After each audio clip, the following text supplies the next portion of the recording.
یہ دانل بٹ نامی شخص جو کہ ایک رات پہلے چھوٹے بھائیوں کے ساتھ کچھ کھانے پینے جاتے ہیں، وہاں پہ 300-350 کا لین دین ہوتا ہے، تو وہ چھوٹا بھائی سے کہتا ہے کہ یار مجھے آن لائن نمبر دے، میں تو یہ آن لائن کر دیتا ہوں۔ اچھا، اس ٹائم موقع کی مناسبت میں وہ کہتا ہے کہ یار میں نے اپنا نوٹ چھڑانا ہے تو میں پیسے دے دیتا ہوں، تو مجھے بعد میں دے دیں۔ اس نے کہا چلو ٹھیک ہے۔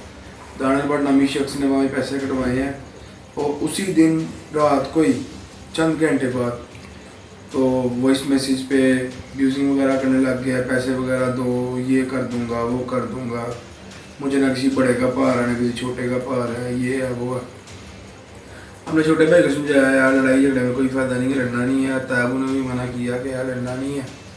اتنی دیر میں یہ بات ہوتی ہے دانل بٹ نامی شخص گھر کے باہر آ جاتا ہے۔ اچھا، رات کو اسی دن رات کو گھر کے باہر آ جاتا ہے، 3:30 بجے لڑنے آتا ہے، جس کی سی سی ٹی وی فوٹیج ہم نے چلائی ہے۔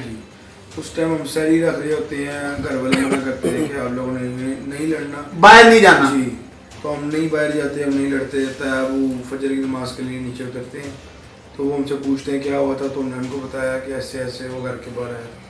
طیبو نے کہا کہ اس کے والد صاحب کے ساتھ میرے 50 سال کے تعلقات ہیں، تو میں نہیں چاہتا کہ یہ چھوٹی سی بات کے پیچھے کریں۔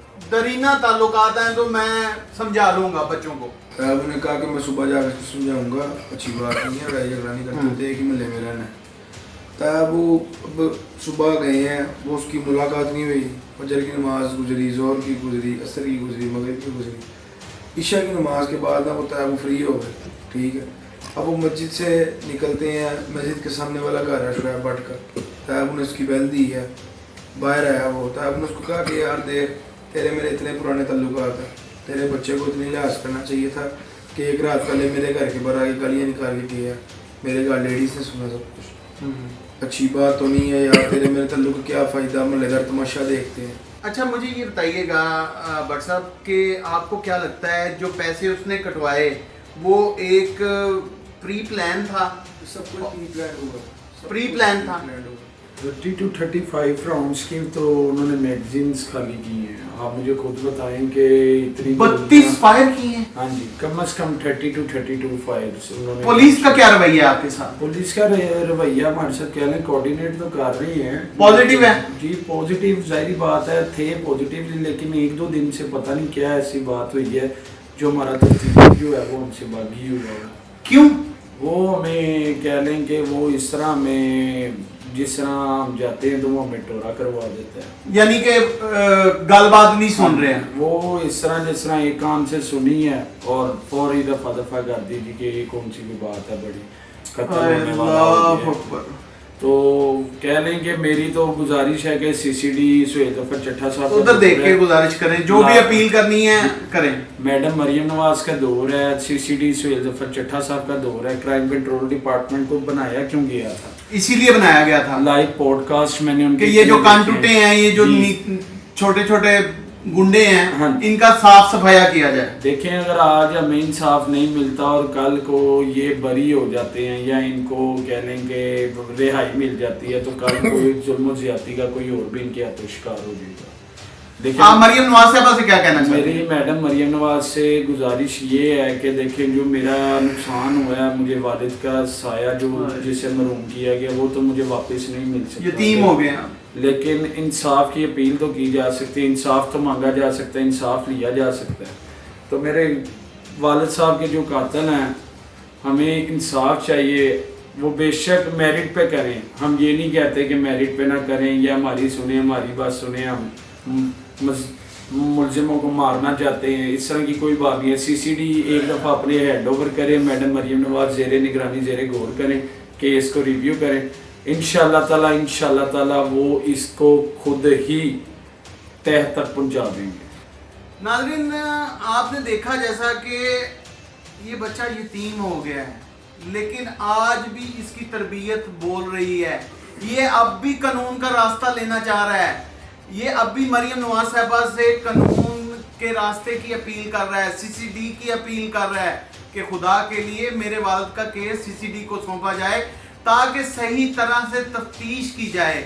لیکن عدم برداشت لوگوں میں اتنی کم ہو چکی ہے کہ لوگ 350 کے پیچھے بھی انسان کو انسان نہ سمجھتے ہوئے قتل کر دیتے ہیں. دیکھیں بٹ صاحب اس کے علاوہ ایک اور چیز یہ ہے کہ جب بندے سے کوئی جرم ہو جاتا ہے نا، استغفر اللہ، جب ایک انسان قتل ہو جائے تو اس سے مراد ہے سب انسان، پوری انسانیت کا قتل ہو. اور اس کے بعد بھی اگر وہ ہمیں وہ تیش میں میرے چاچو کو ڈالے میں بیٹھتے ہوئے اس کا باپ شعیب بٹ وارننگیں دے کے گیا کہ دھمکیاں دے رہ گئی ہیں، ہن تو کلا رہ گیا، ہن تیری واری ہے، تینوں اسی پرو دینا ہے کہ تینوں مار دینا، تینوں نہیں چھڈنا. ہوں آپ پریشان نہ ہو، میں آپ کو بیان نہیں کر سکتا. پریشان نہ ہو، پریشان نہ ہو.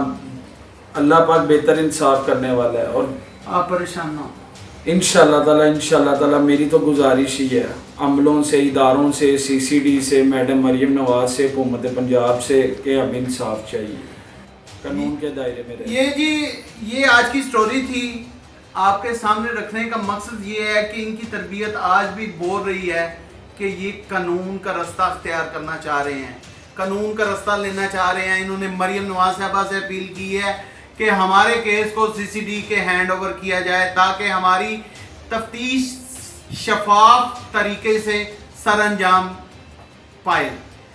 اسی کے ساتھ اپنے میزبان کو دیجیے اجازت. دیکھتے رہیں کرائم واچ. کمنٹ سیکشن آپ کے پاس ہے، رائے کا اظہار کیجیے گا، لیکن لوگوں کو برداشت کرنا سیکھنا چاہیے. 350 کے پیچھے انسان کی کوئی قدر ہی نہیں ہے. اور 5 وقت کا نمازی باوضو حالت میں وہ اپنے اللہ سے جا ملے. بٹ صاحب ایک اور چیز ہے جو جی جاتے آپ کو بتائی نہیں، یہ دیکھیں آپ کو بھی لگے ہیں، مجھے بھی فائر گن شاٹ لگے ہیں آپ کو. یہ میرے گردن سے گیا اور یہ دل کے پاس سے نکلا. میرا یہ ہاف سائڈ جو لیفٹ سائڈ جو ہے یہ سن رہتی ہے. یہ دیکھیں ان پر قیامت ٹوٹ پڑی ہے. عاشورہ کے دن جہاں تاریخ کربلا کا واقعہ دہرا رہی تھی، بستامی روڈ پر بھی ایک کربلا کا ہی واقعہ دہرایا گیا اور ان کے گھر پر قیامت ٹوٹ پڑی. ان کا گھر کا سربراہ چلا گیا کیونکہ یہ جوائنٹ فیملی میں رہتے ہیں. تو اس وقت یہ فیملی صرف اپیل کر رہی ہے کہ ہمارے کیس کی تحقیقات جو ہے نا شفاف طریقے سے کی جائیں. پہلے تو پولیس تعاون کر رہی تھی، لیکن ان کے بقول ان کے کہ 1-2 دن سے پتہ نہیں کیا ہوا ہے تفتیشی صاحب کو کہ وہ کچھ رویہ ان کا ٹھیک نہیں ہے. آج کی سٹوری کیسی لگی یہ کمنٹ آپ کے بتائیں گے. اسی کے ساتھ اپنے میزبان کو دیجیے اجازت. دیکھتے رہیں کرائم واچ.